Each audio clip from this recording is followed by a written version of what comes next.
He is the owner of the Dallas Mavericks. He is also on one of the top television shows.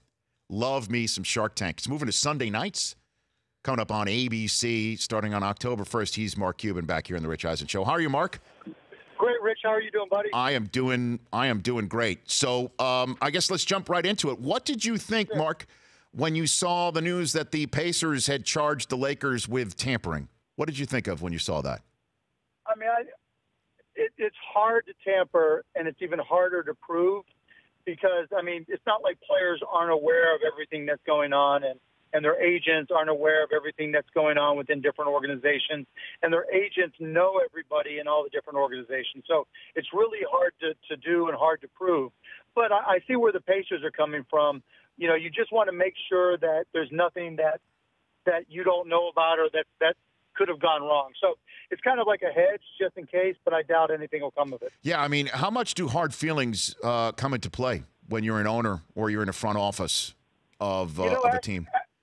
Ask the Clippers about DeAndre, about DeAndre Jordan. I mean, you look at your team and you know who drives the team. And when something like that happens, look, like when we lost Steve Nash way back when, there were some things that I thought were a little bit questionable, but it was just the price of tea in China, right? It's just the way it works.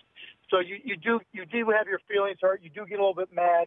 You do want to immediately react, and try to, create some type of retribution, but usually you calm down. But the Pacers are a great organization. They're really, Kevin Pritchard knows what he's doing.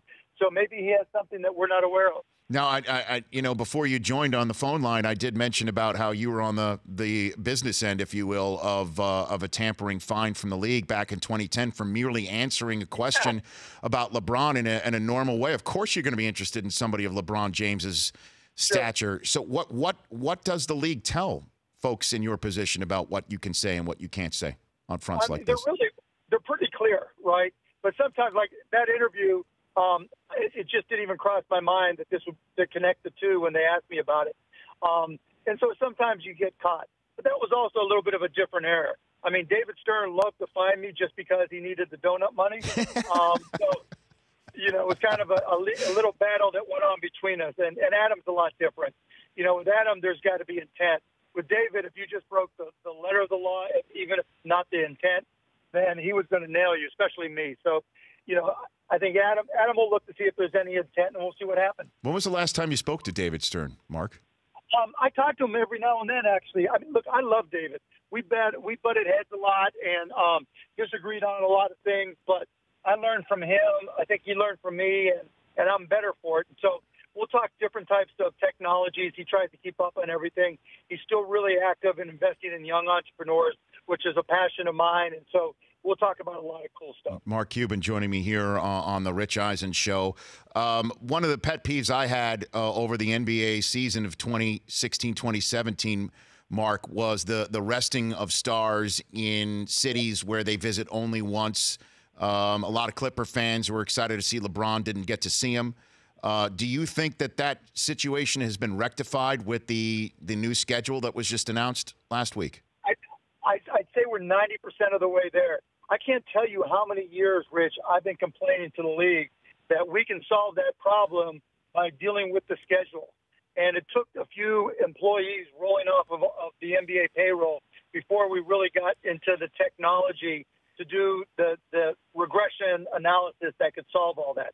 So I think we're not 100% of the way there, but they finally took into account that if you're going to play a game on Thursday night on TNT or Sunday afternoon on ABC, you probably shouldn't schedule a game the night before, And so it wasn't on the teams. It was 100% on the NBA. It would just made no sense how we were doing our scheduling.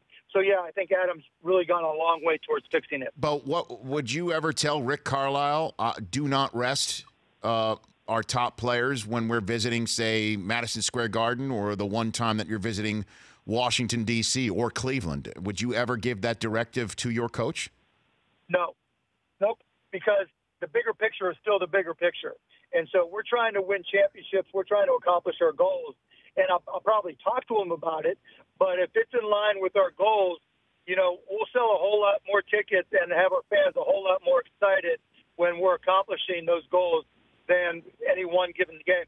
And honestly, Rich, look, as an owner, even if someone were to rest a star when they come to Dallas, the couple things I can't control when a game starts is how well we're going to play, whether or not somebody is hurt or can get hurt, what the final score is going to be, etc. But what I can control is that there's so much more to going to an NBA game than just the game. I say this all the time. When you go to a game, football or basketball, you don't remember the scores, the touchdowns, the dunks, the shots. You remember who you were with. You remember what the feeling you had. And those are the things that people remember. LeBron and Dirk and the best players sit out in the game. They come down to a left back. Don't care whether they play or not. And so I think the bigger picture is, do we invest enough to make every experience the fan has when they walk into an NBA arena a great experience? Because, if LeBron has an off night or LeBron is tweaked or Dirk tweaks something, you're not going to get the best of them anyways, or they're tired because it's a long season. So we can't, I'm never going to tell Rick what to do in terms of sitting or not sitting guys, but I'm always going to invest, and I'm always going to put an emphasis on giving everybody great value for their dollars when you come into the American Airlines Center. Couple of more minutes with Mark Cuban, Mavericks owner, here on the Rich Eisen Show. Let's talk Mavs. Did you see the NBA.com poll of rookies asking the rookies who will win Rookie of the Year, and Lonzo Ball placed to the winner, Dennis Smith Jr. Did you see that, Mark? What a curse. You're talking about putting a jinx on a guy, but I got to tell you, Dennis Smith Jr. is phenomenal. Put aside his athleticism. I mean, his ball handling, his intellect for the game. He's already on Synergy Sports, watching great point guards, learning from them. He's committed to getting better every day. He's just got that mindset of a winner where he doesn't just want to be an athlete with a motor that plays basketball. He wants to be a basketball player with a great basketball IQ that also happens to be an amazing athlete. And I think hopefully that is what can set him apart. Now, we're not expecting miracles, season one, but I think he really has a chance to be something special. So what was it like in the draft room when he was still on the board and the Knicks were drafting? What was it like for you? Let's just say it was a happy ending. You can take that any way you want. It did work out, or the fact that, as I read, that the Knicks and Phil Jackson tried to serve him octopus or calamari, and he was turned off by that fact.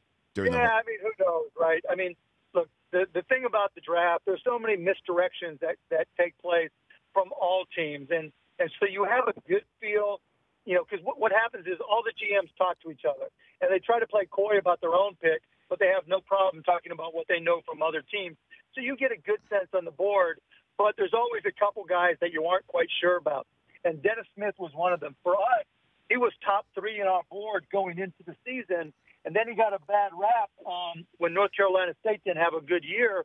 But all of our intel, all of our conversations with him were top-notch. And so, we were really happy when he fell to us. 2 more questions for you, Mark, before I let you go. I know what you've said about the NFL in the past about hogs get slaughtered and how they have a little bit of a problem being hoggy. Shark Tank is moving to Sunday nights against Sunday Night Football, Mark. Is this your way of trying to slaughter the hog, Mark? No. No? I mean, thank God for DVRs.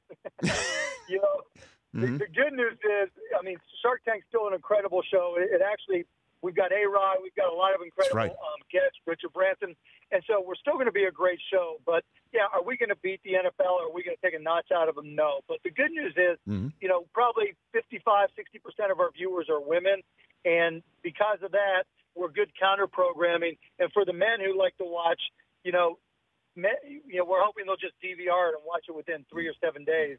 And so because the technology has kind of changed the game, if we do an L+7 and get good numbers, we're all going to be there. You go, +7. I love it. That's definitely TV talk right there. And last one for you, Mark. Is there a chance that I am talking to the 46th president of the United States? Is that possible? Yeah, I think I would put it high on my list of probabilities, but we'll see what happens. I've got a lot of time to decide. I mean, it's flattering that people ask me, and I appreciate it. And there's definitely a leadership void in this country, but I'm not jumping in. I'm a big believer that you don't just do it to try to pretend to be a politician. You have to have solutions. and I'm working on some projects. If I think they can turn into solutions, then yeah, I'll do it. And if I don't think I have the right answers, then I won't. Okay, so there is a chance in 2020 there's a Cuban Stern ticket, right? David would be on the ticket? Let's just say you're saying there's a chance, right? That would truly be the Dumb and Dumber ticket. Mark, thanks for calling in. I look forward to our next chat. Hope to see you when you're here in L.A. Anytime, Rich, and thanks for your persistence and patience. You got it. That's Mark Cuban, at @MCuban on Twitter. The Rich Eisen Show, weekdays at noon Eastern on radio stations across the country and audience. If you like that, download our app. Please, just if it's a memory thing, just delete other apps. You don't need those apps. This app, the Rich Eisen Show app, you need that.